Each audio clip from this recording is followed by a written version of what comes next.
Yo, what is up, guys? Will here with Canyon with Fantasy Flock Basketball, and we're talking about some sell high players. We've gotten through, the first 4, 5, 6 games for some of these guys, and I think we've got, some guys who've probably outperformed what I expect them to do for the season. And, these are players that we think your league mates are probably valuing higher than what we expect them to maintain consistently. So the concept of sell high in fantasy basketball specifically is pretty interesting just because, games are happening so quickly, right? If you're talking about trade moves and moving players between teams, a lot of times it's tough to sell somebody off of one good game. Usually it does have to be a stretch of games for people to really value players higher. So a couple of these guys have done that to start the season, and I don't expect that to maintain consistently, or I think you can flip them for players who I expect to even improve. So, we had the buy low video previously. We've got the sell high one here. First player up, it's Bogdanovic from the Pistons. I mean, he has been insane to start the season. I mean, he's leading the league in three-pointers made. He's got 21 through 5 games. He's shooting 51.2% from three. Just insane. I mean, these are numbers you can't maintain. He's been really good, though, and I still think he'll be able to put up strong scoring numbers, and I value him definitely higher than I did heading into the season. But with that being said, I think your league mates might value him higher than where I think he'll be rest of season. And I think a lot of that has to do with when players go to new situations, there's a tendency to look at their first handful of games and think this is the new norm for that player. Bogdanovic is, the best scorer on the Pistons. He's going to do this consistently throughout the whole year. And it's just not going to happen. He's going to have games where, Sadiq Bey and, has his crazy 3-point shooting games. Cade is stronger offensively. Jaden Ivey is shown to be really strong offensively as well. And I think Bogey is one of those guys who will have strong scoring games, but I don't think it'll be as good as what we've seen. And the other thing with Bogey is, the peripherals, right, are not going to be anything strong. He's not going to have monster rebounding or assist games, and he's going to give you nothing defensively in a points league or a category league as far as filling those stat categories up. So I don't think Bogey is a must sell by any means, because I still think he'll be able to produce somewhat consistently. But I just don't think he's going to lead the league in three-point shooting. I don't think he's going to maintain. I mean, he's not. I'm not going to say I don't think. He's not going to maintain 50+% from three. That's just impossible. So I think right now is a really good spot where you can sell him for a more consistent stud that you can play for the rest of the season and feel a lot better about, who maybe has had a slower start. So I think his value is the highest I expect it to be all season. Yeah, we could see that even come down a little bit in usage too, with guys like Bagley coming back, Alec Burks, Jaden Ivey missed a game. So yeah, definitely sell high while you can for him if you're looking to move him. Next up here, we've got Buddy Hield coming off strong games, 25 points, 3 boards, 4 assists, and then 18 points, 6 boards, 6 assists. This is a guy that we all know, if you know Buddy Hield, he can be very, very inconsistent as a scorer, as a shooter. So you're going to want to sell high on him when he has these back-to-back good shooting performances, especially with the high peripherals as well. These are some top-tier performances from Buddy Hield that I don't think are going to maintain. We've also got the emergence of Ben Mathurin on the bench, coming, that could eat into his minutes even more. It's still kind of a muddied, guard pool there in Indiana. So these are two consistent games that he's had that I don't think he can continue to keep up with throughout the season. So again, he can be streaky. The rebounds and assists are going to be hard to keep up. He's never averaged over 3.6 assists in his career, and having the 6 and the 4 already, try to get rid of him while his value is high, especially because of those peripherals. So the scoring, yes, it'll be there most likely some nights. It can be very inconsistent though, and then the peripherals, just take advantage of that while you can, because people are going to look at Buddy as just a scorer, but with him being 3 boards, 4 assists, 6 boards, 6 assists, and filling up the stat sheet in that way, I think people can value him a lot higher, like your league mates will. So I would get rid of him while you can, while he's kind of filling the stat sheet all over, except for just points. Yeah, definitely. And this next guy here, Brook Lopez, I think is a pretty obvious sell high candidate with what he's been doing. He's like top 50 in fantasy point scoring off the back of 4.3 blocks per game, which is insane. I mean, if he maintained this throughout the whole season, it would be a top 8 block season of all time in NBA history. So obviously not something you expect.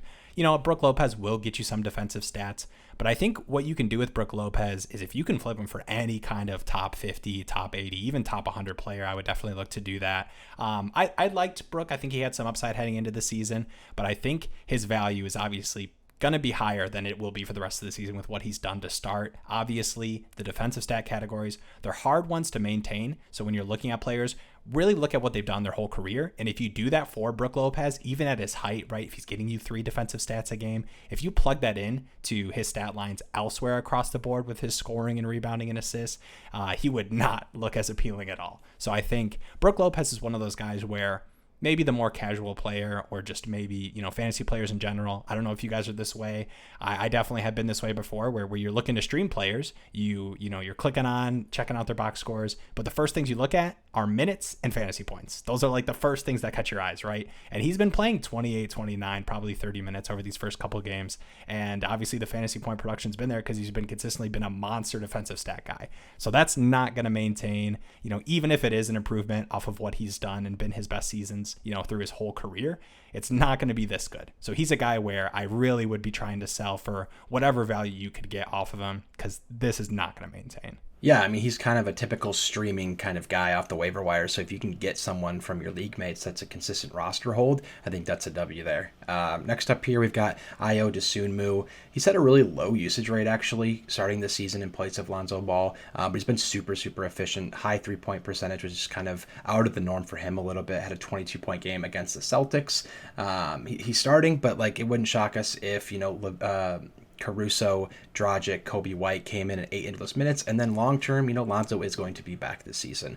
So he's definitely the kind of guy that's, capitalizing on usage and being very efficient with it, because he's not getting a ton of minutes or usage based on that. And, Lonzo coming back long term is going to be a thing where you can ship him now, and halfway through the season, you won't regret it. His best games as well came against some higher paced teams in these last 2 performances against the Pacers and the Celtics, which really fit his play style. So you're really capitalizing off of 2 performances that I think are going to be the ceiling of what he can do for you. And so get rid of him now while you can. He's going to have games against tougher opponents that are slower pace. He's going to struggle a little bit, and you want to sell him while he's had these back-to-back high-efficient games against high-paced teams. Definitely.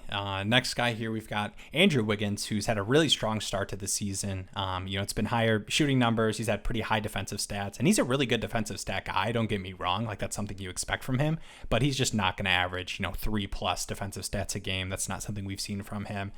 But I really like Wiggins, but I think, your league mate's perception of him, or whoever has Wiggins on their team, might be, or just your league mates in general, right? Obviously you're having Wiggins if you're selling him high, but I think their perception of him might be, higher than I expect him to be for the rest of the season. Looking at specifically how he ended last year, right? People remember the playoff run and how strong Wiggins was, for fantasy, overall, right? He had some monster scoring games, really good defensive stat games, overall strong rebounding games, stronger than we've seen from him in his career. And this is kind of a thing that Wiggins does, right? He has these stretches where he looks really, really good. He looks like a top overall pick. But I just think overall in this offense as well, he does have a tendency to disappear in some games, and I think we'll kind of see that inconsistency in the future. But right now, he's been insanely strong to start the season. So I would really look to trade him. And I think with his start to the season, you probably are able to trade him for higher value than you drafted him. So I think it's a really good spot for him, especially with the emergence of Poole. I know they might not directly eat into each other from an offensive usage perspective, but I think Wiggins is one of those guys who's just been better than I expect for the rest of the season. That's kind of the theme with all these guys, right? It's not necessarily that we dislike these guys. I'm not looking to sell, Bogdanovich or Wiggins for anything I can get them for. I mean, Lopez is a little bit different because I think he is one of those guys where if I can get any kind of value, I'll do it. But these guys specifically overall, they're players who I think will be good this season, but not as good as they've been to start. So, Wiggins is another one of those guys who's going to have a good year. I like him, but man, I just think the overall perception of what he's been doing and what people think he'll do for the rest of the season is just too high. And I really would look to capitalize on that, especially in these first weeks of the season, take advantage of that for the long term. So let us know if we missed any sell high guys. If there's guys you're looking to get off your teams that you think are, your league mates value higher, let us know in the comments. We'd love to see those. We'll see you in the next one.